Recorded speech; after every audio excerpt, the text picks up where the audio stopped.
Aloha Com 110 class. It's Brother Compton again.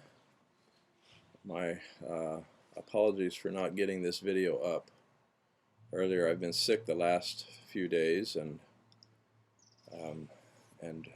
just realized that I needed to get this done. I'm still a bit under the weather and at home, but I wanted to get this video posted, it being late. We'll extend the due date for your video on barbecue area till Wednesday evening, which is Thanksgiving Eve, so hopefully you'll get it done before then.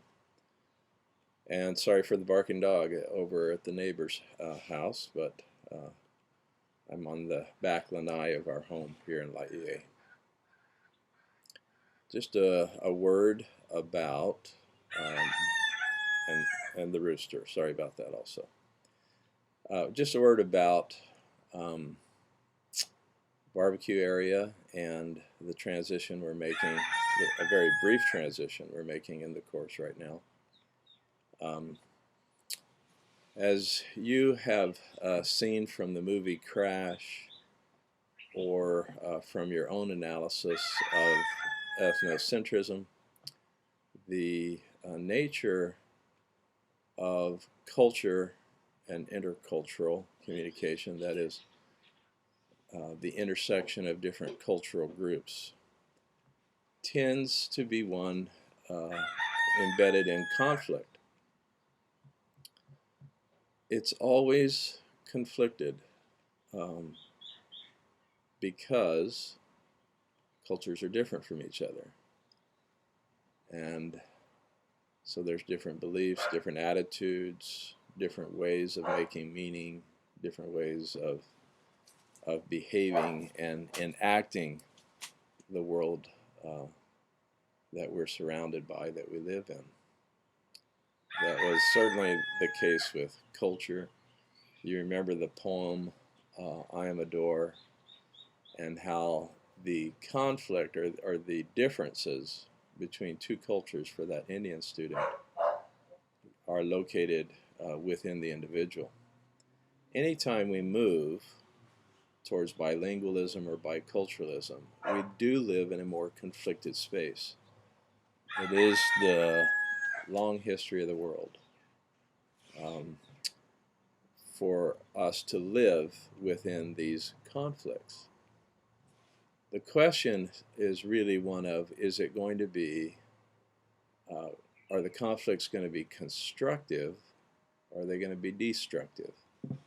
If they're destructive, what we'll have is groups of people coming at each other and crashing into each other, like we've said before. What we want, of course, is a harmony, a coming together.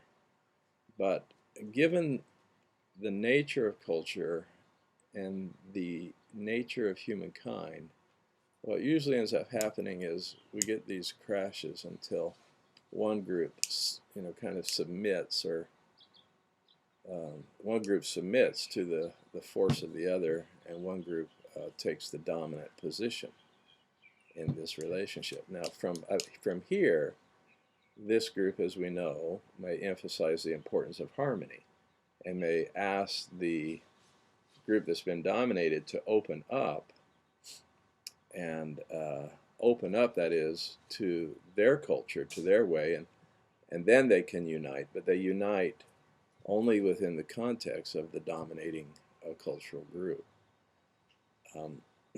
And of course, it never is actually like that. The group that's been dominated will resist and be angry and jealous, spiteful, and maneuvering until they can figure out a way to regain a power position. In a nutshell, that is much of the history of the world. If I were asked to summarize the history of the world, in a nutshell, I would say that's it. That's the essence of it. And everything else is pretty much commentary. a lot of commentary and a lot of details and a lot of history. And that's not the sole story. There are other stories, wonderful stories of bravery and love and affection. But in a fallen world, in a telestial world, where power is abused regularly by both individuals, groups, nations, societies, where power is abused regularly, in a nutshell, that is history of the world. And in this fallen world, in this telestial world, power is abused regularly. Surely we have all had the occasion to be struck by the terrible stories of groups of people who are different from each other, crossing each other's paths, encountering each other, and the genocide, the war, the terror that occurred. As a humankind, we are not very elegant.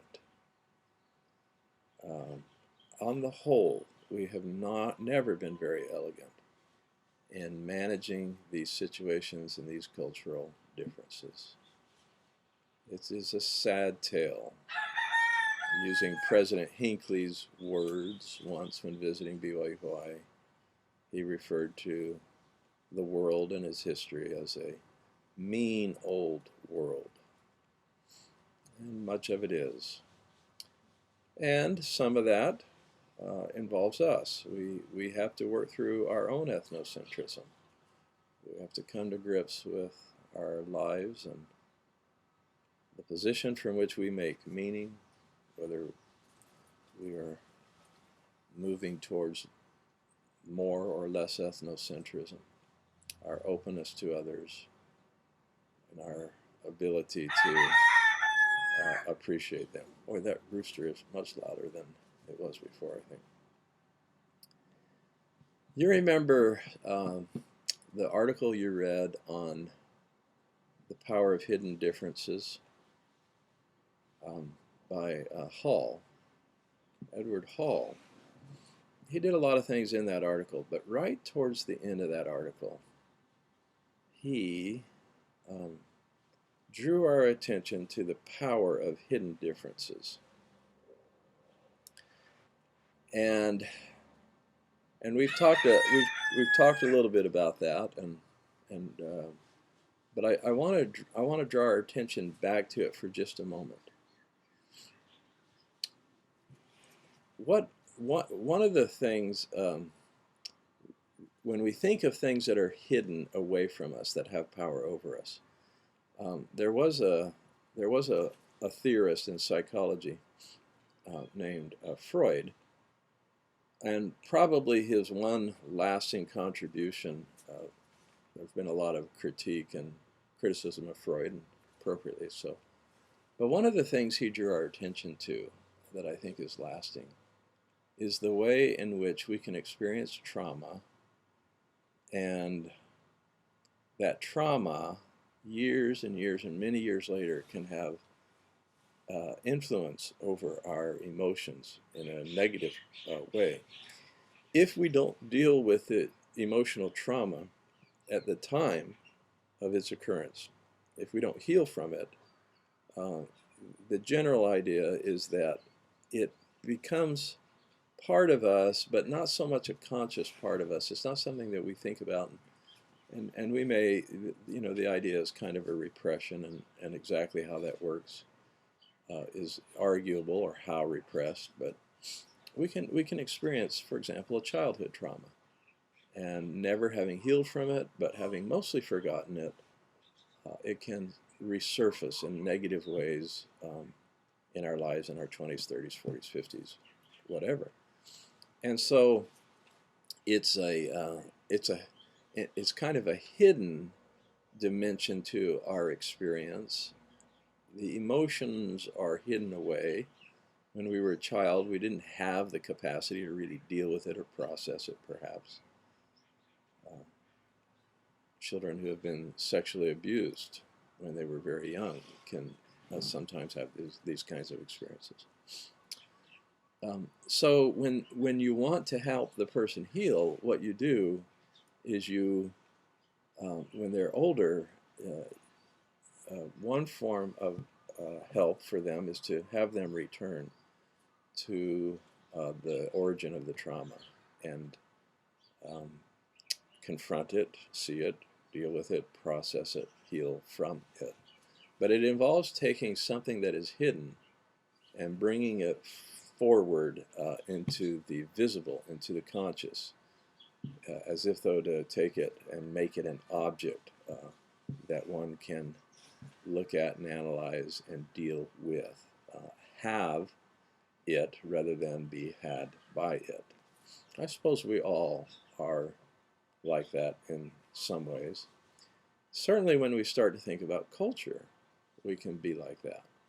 That is, in our understanding of culture, it's something that has us more than we have it. It is, Hall's point was, it's very powerful, but it's very tacit, it's very hidden, it functions in the background.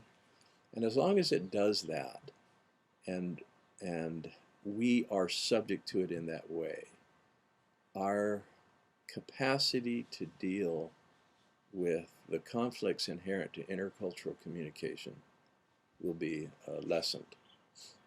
To the extent that we can have our culture rather than be had by it,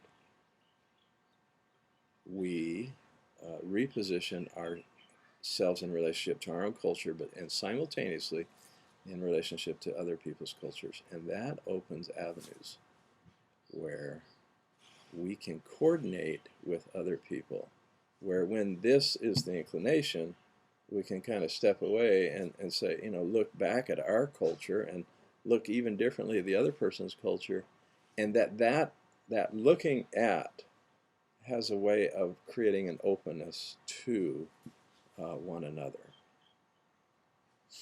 Now, the video that you're about to watch is called Barbecue Area. The reason I wanted you to watch this video is because one form that this history of power and domination and intercultural conflict takes has been through the history of colonization and imperialism. And this is the story of Australia as a land that was colonized by the British. Now, what the producers did in the video is a classic move made when someone is trying to reveal the power and the power that is being used to dominate a cultural group. So the film is made by Aborigines in Australia, and they reverse roles with the British. They become the colonizers. They are the ones who sail up on British lands, and they are the ones who are imposing a worldview on the British.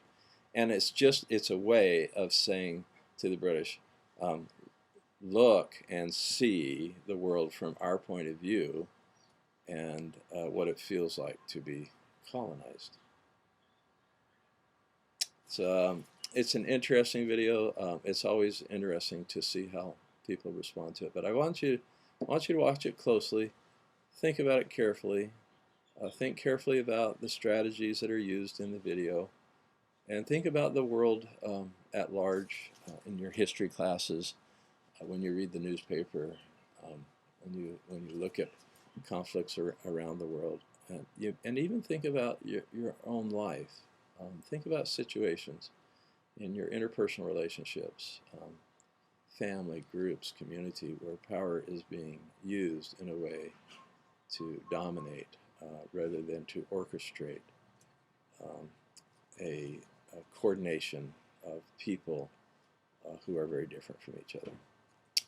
Okay, good luck with that. Again, we'll make that due on Wednesday by midnight instead of tonight. Thanks.